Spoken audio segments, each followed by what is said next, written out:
God, we had a really wonderful celebration this morning. Nag-enjoy ako sa worship, sa mga special numbers.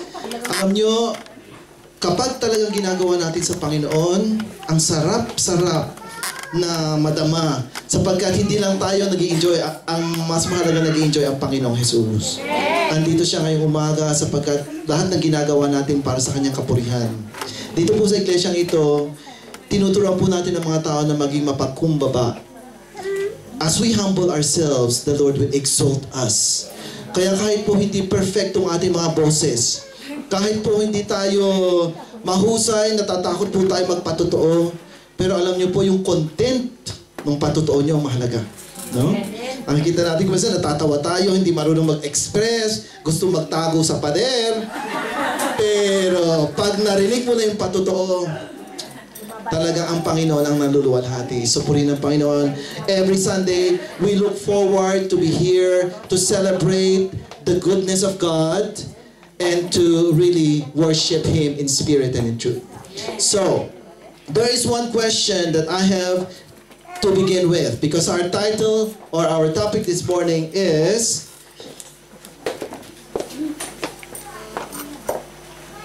the fatherhood of God. Walang lumalap. Okay. Okay. The fatherhood of God. Let's open our Bibles in the book of Galatians chapter 3. And let's read the verse in verse 26. Galatians 3, yung po may mga Bible, yung masisipag magdala ng Bible nila. Okay. Okay, something might have happened sa pen drive. But it's a pity. Well, anyway, Galatians 3:26. Let's read it all together. Ye are all the children of God by faith in Christ Jesus. So, umagang ito po, ang bawat isa po sa atin ay pwede natin pong i-celebrate ang katotohanan na tayo po ay mga anak ng Diyos. Okay? Bilang mga anak ng Diyos, dapat po tayong maging mapagpasalamat. Dapat po tayong punong-puno ng papuri sapagkat ang privilege po ng anak ng Diyos ay hindi po basta-basta. Kasi kung hindi po kayo anak ng Diyos, anak kayo ng nanay mo na. Sino yung counterfeit ng Diyos? Oh, si Satanas.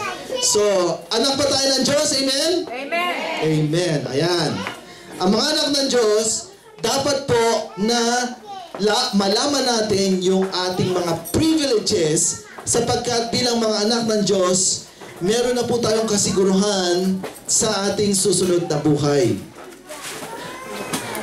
This week, nagkakaroon ng mga last Thursday o yesterday, nagkaroon po ng mga takot-takot with regards to death. Okay? Meron po nakakita ng vision about death. Meron nagkwentuhan, nasabay-sabay sila, pinagkwentuhan nila yung pagkamatay ng mga magulang nila. All of a sudden, may phone call. Kakwekwento pa lang, ang na-receive na message, patay nga talaga yung magulang. Okay. Bilang mga anak ng Diyos, dapat ba tayo matakot sa kamatayan? No! Sino ditong takot sa kamatayan? Wow. Ang lalakas ng loob. Ayan, Sister Leticia lang palang honest, ano? Takot sa kamatayan. Okay. Bakit katakot, Sister Leticia? At doon sa mga hindi nagtaas ng kamay, gusto ko ng volunteer. Bakit hindi kayo takot? O, yun muna, bakit takot? Kasi hindi ko pa, kasi I'm still the way of learning and I want to learn more before I go to the heaven or to the, I don't know. So, she's still wanting to learn more before going to heaven. Kayo naman. Kaya pala siya takot. Okay, bakit kayo hindi takot doon sa mga tahimik?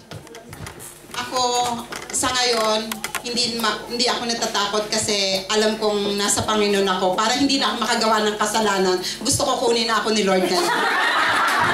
Ayan. Okay. Tika. may i-share ako. Actually, this week, nanaginip po ako. Actually, before takot din ako mamatay. Pero last Thursday po, afternoon, when I'm taking my nap, nanaginip po ako. Yung bang parang hindi na ako makabangon. Gusto kong bumangon, pero hindi ako makabangon. Dahil po sa isang kurtina, yung klase po ng kurtinang mabigat, yung kulay puti. Tapos may hangin pong dumadap yung ganyan sa kurtina. Tapos yung parang liwaliwanag. So nung nakahiga daw po akong ganyan sa panaginip ko, gusto kong tumayo pero hindi ako makatayo. And then, yung panaginip ko pong yun, nagbigay sa akin ng yung bang napaka-peace na ganun pala pag mamatay ka na, yung at sarap po ng pakiramdam na, kasi yung bang hindi po mabigat kasi may mga panaginip na yung tumatakbo ka, na madilim, yung ganon. So, yung tanghali pong yun, na naginip ako ng ganon, doon ko po na-realize na ang sarap pala sa piling ng Panginoon kasi yung hangin na medyo malamig, tapos kurtinang maputi na maliwanag. So, wala po yung takot sa akin. So, sabi ko po, tumawag po ako sa isang kaibigan. Sarap palang mamatay ng sabi ko, ng ganon, pakiramdam. Masarap mamatay kung tayo ay nasa Panginoon. Amen.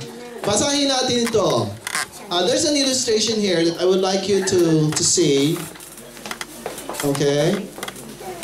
The fatherhood of God is common to all His children. So there's an illustration po. There's an illustration. A devoted father came into the room where his 8-year-old boy was dying of an incurable disease.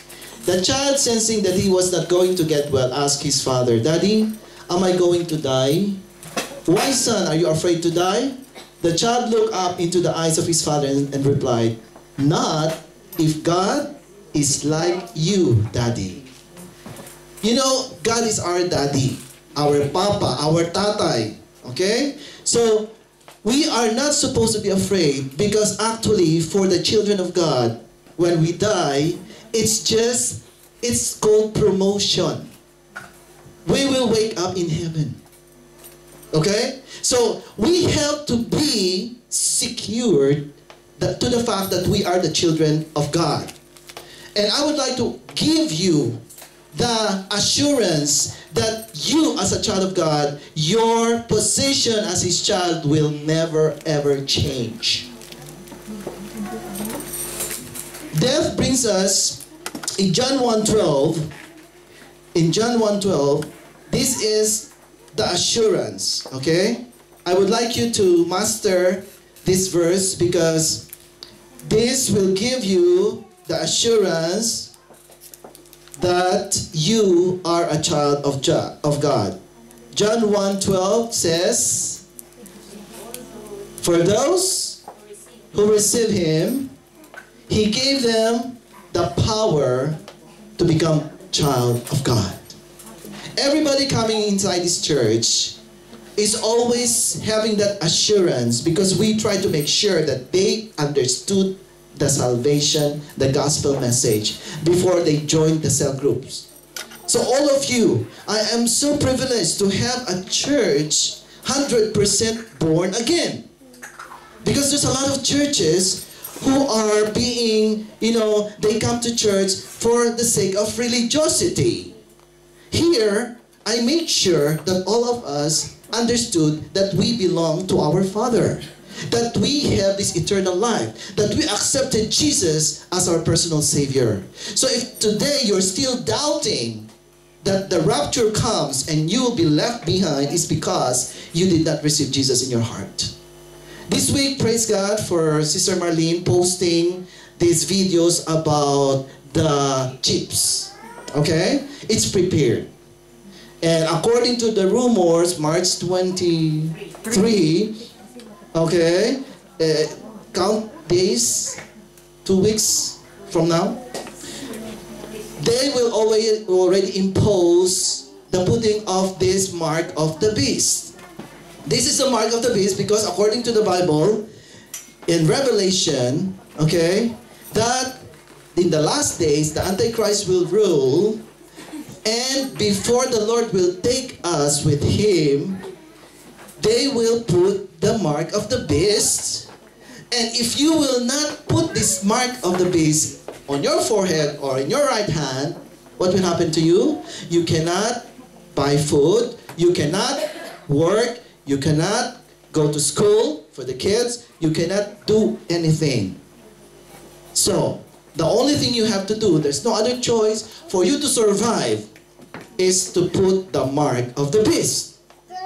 But we are so privileged to understand that before that happens, rapture will take place. Amen. And all of us will be part of that. Are you excited? Amen. Okay, if you don't know about rapture, read 1 Thessalonians chapter 4. I posted it in the Facebook so that all of us children of God will not be ignorant of the coming of the Lord. But this morning, I would like you to be prepared because not all can make it. Gusto man natin, pero hindi po lahat pwedeng sumama sa rapture. Bakit? Meron po dito mga anak ng Diyos na matitigas ang ulo, na alam na nila na bawal ang kasalanan. Mahal na mahal pa rin nila. Gusto pa rin nila, they still would like to live sinning day after day of their lives.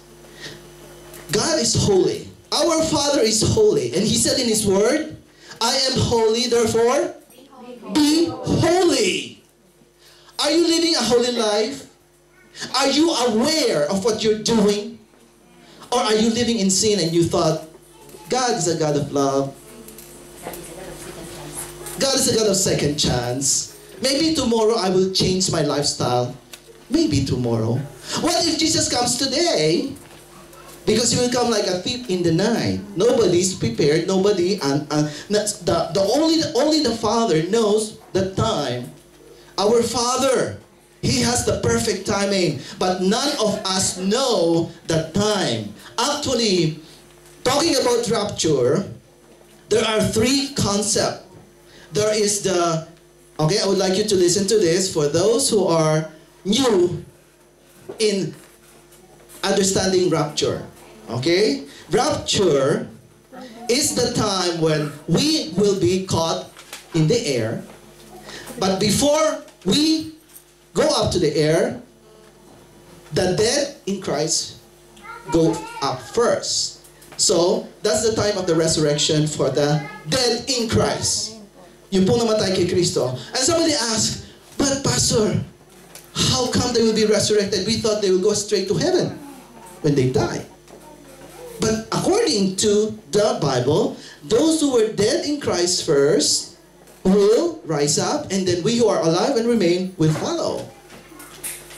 If you see in the Bible, there's a place there. Somebody asked this question this week, and I would like to make it clear to everybody so that you will understand what's happening. If you heard the story of the Lazarus and the rich man, Lazarus and the rich man, Lazarus is a poor beggar. Lazarus died, and when he died, he was brought to the place called Abraham's bosom. Okay? Abraham's bosom is the place where the dead in Christ will wait for the resurrection. Okay?